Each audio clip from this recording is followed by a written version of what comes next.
All right, good afternoon, everyone. It's Saturday, and I can't take class outside today because, well, as you know, we've gotten an inch and a half of rain since midnight, and it's pretty wet out there. So I just want to make some of my comments about your discussion boards for the second module via this indoor video. So, first of all, I just like to say a little bit about your remarks about universal moral norms.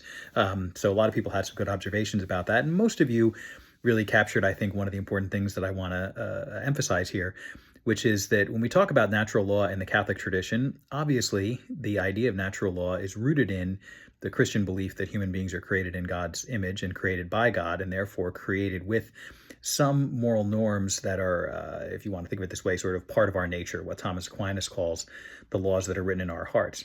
But again, one of the things that I think is useful about Catholic theology in a setting where not everybody is Christian is that you don't need to believe that those norms came from God.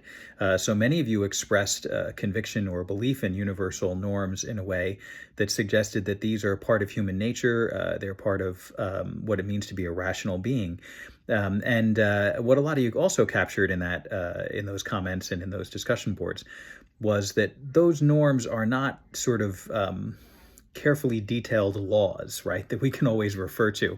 So, for example, one of them that many of you mentioned would be the idea that it's bad to take innocent life, or that life should be preserved, or that life should be respected, right? So, how that functions in practice is going to be very different from one community, from one person to another, and in different circumstances. So when we talk about universal moral norms, we're talking about some sort of basic moral sense that I think many people would agree, even if they aren't Christian, is part of human nature.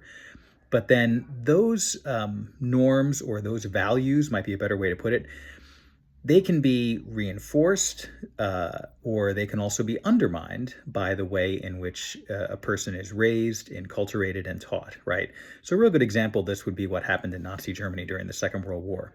If we believe that all people are born or created with an innate sense of the value of human life, or the need to preserve innocent human life, well, then we'd say, how is it that hundreds of thousands or even millions of people could have been complicit in the torture, forced labor, and murder of millions of innocent people? And one of the ways in which that could happen is that in a society that over time has enculturated people, has taught people, has formed people to see certain people as not exactly people, then you may develop a situation where you have a large number of people whose understanding of these moral norms becomes deeply flawed, not because the norms themselves are flawed, but because of the way in which they have been habituated, the way in which they've been taught, right?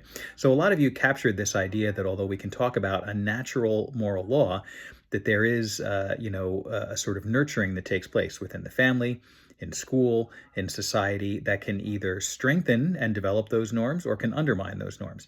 So that's why I think you have in some communities a very clear sense of what constitutes innocent human life, and a very clear sense of the circumstances under which human life needs to be preserved, and the circumstances under which human life can very reluctantly be taken to prevent other worse things from happening.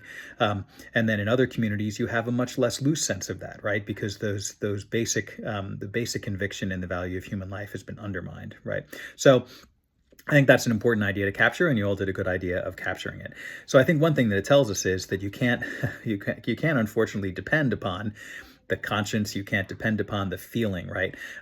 So a lot of those people in Nazi Germany who were sort of habitually over time inured to, or made numb to, the idea that all people are to be treated with dignity, later on, when they finally were exposed to the reality of what had happened, and there was a chance for their human compassion and their human sense of justice to be touched, they very much regretted what had happened, what they had been complicit in.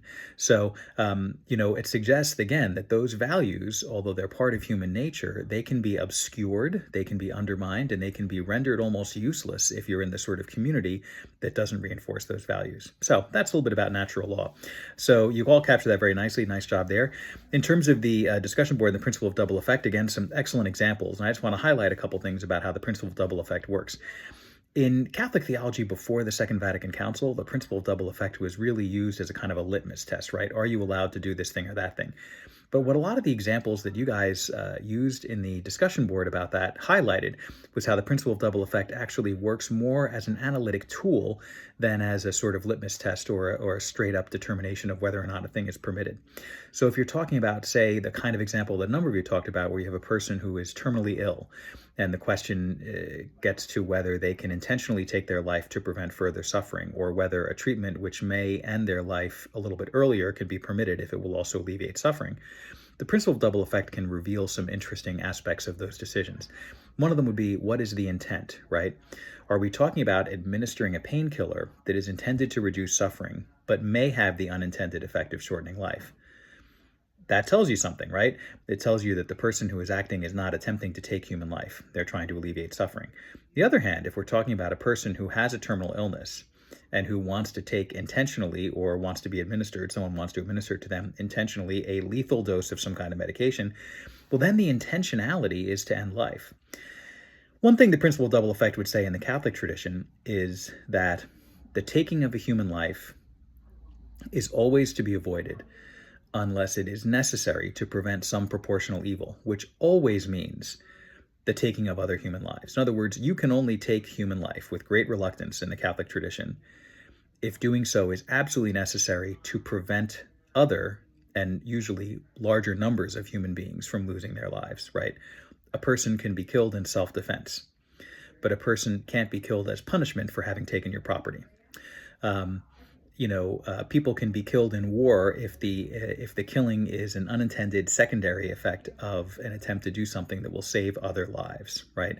But you're never permitted to take human life unless taking human life is the last resort. It's at what is necessary in order to prevent other human lives from being lost.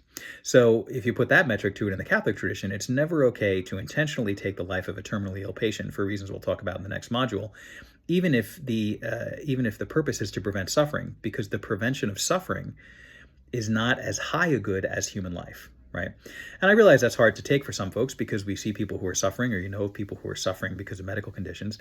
But one thing we'll talk about in the next module too is that suffering can usually be controlled in other ways, and we'll get into that in some detail, so I won't get into it now.